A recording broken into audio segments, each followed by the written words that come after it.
Hello guys, gagawa kami ng adobong itlog. Ayan. Nagbo-boil na ako dito ng itlog. Hard-boiled egg. Tatlo lang kami. Saka kasi, konti lang kami kumain ng rice, kaya okay na yung tatlo, tig-isa kami. Ayan. Mga 15 minutes so parang matigas talaga siya buong buo. Tapos, bago nyo ilagay yung itlog, mainit na muna yung tubig. Yung kumukulo na bago nyo ilagay yung itlog. Para maganda yung pagkakaluto.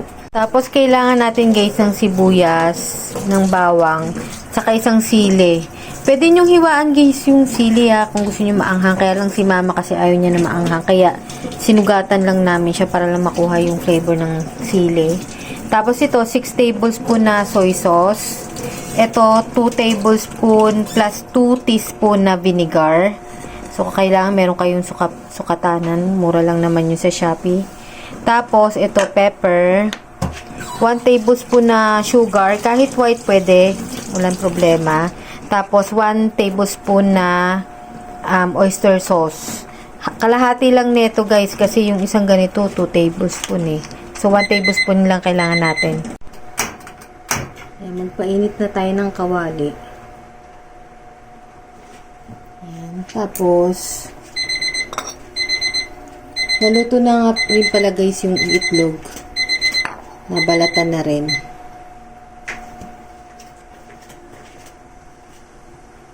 Maglagay lang tayo ng unting mantika. May tubig pa kasi eh. Wait lang.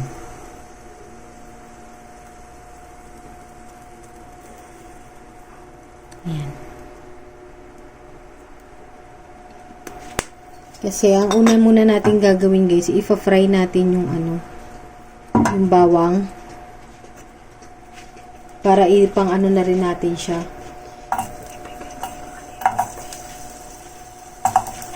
Gawin na rin natin siyang garnish mamaya.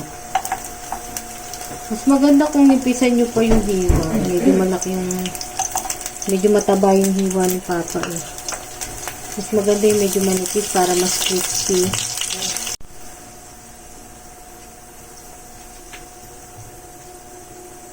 Okay na to. Tapos meron ako ditong tissue para ma-drain yung excess oil.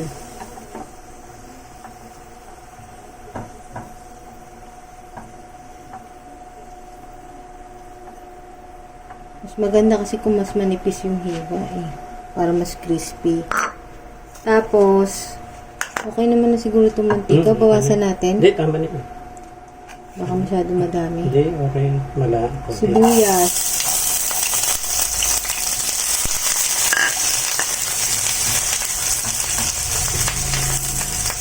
Sama na rin natin yung sili.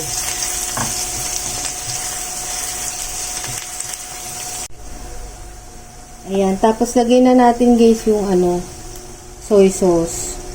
6 tablespoon yan na soy sauce. Saka, ito, vinegar, 2 tablespoon. At saka, 2 teaspoon. Kailangan din natin ng 1 tablespoon na sugar. 1 tablespoon din na oyster sauce. Kalahati lang nito. 1 tablespoon. At paminta. Pepper.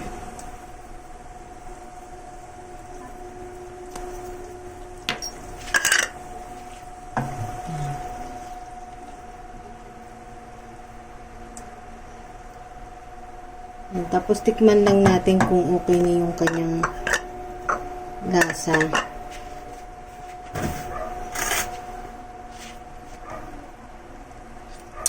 Pwede nyo dagdagan yung sugar. Depende sa panlasa nyo. Magdagdag na ako ng onti.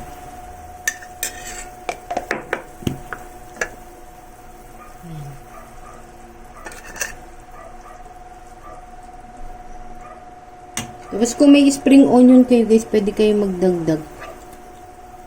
Wala kasing spring onion eh. Ayan. Tapos lalagyan na natin yung nilagang itlog.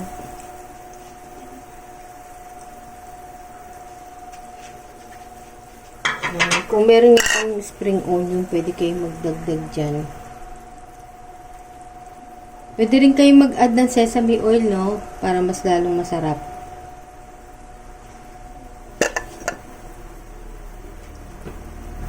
Magdagdag tayo onting sesame oil. Siguro mga 1 teaspoon lang. Pero optional lang yan guys. Kung wala naman kayo, okay na kahit wala. Ayan. Pampasarap kasi yan. Ito natin. Ayan. Tapos hintayin lang natin siya guys na mag-itim yung itlog para pantay yung kulay niya. Hindi pwedeng biyakin. Alala ko pala may basil kami. Sayang naman. Maglagay tayo onte. Pero kung wala kayo, okay lang din wala kayo maglagay. Sayang lang kasi diba kung hindi gagamitin. Tapos kung may spring onion kayo, pwede yun nang gamitin nyo. Tapos maglagay tayo ng 1 tablespoon muna na water kasi para mabalance naman yun. Teka. Para mabalance yung ano. Lalo na kapag naalatan kayo sa timpla, pwede kayo magdagdag ng tubig. 1 tablespoon lang muna. Isa pa, pwede pang isang tubig pa. Napanood ko lang kasi din ito sa TikTok. Okay. Yan, 2 tablespoon. Yung sa kanya, hindi siya naglagay ng tubig. Siyempre, pagka ganun, di ba, medyo maalat. Ito na rin naman. Guys, lagyan na natin siya sa mangkok.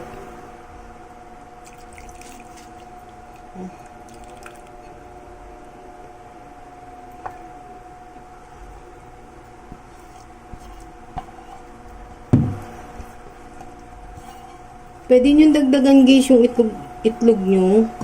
Kasi nagtitipid kami kaya yan lang yan lang yung ano namin itlog. Pero pwede nyo yan dagdagan. Tapos maglagay tayo ng garnish na garlic dito.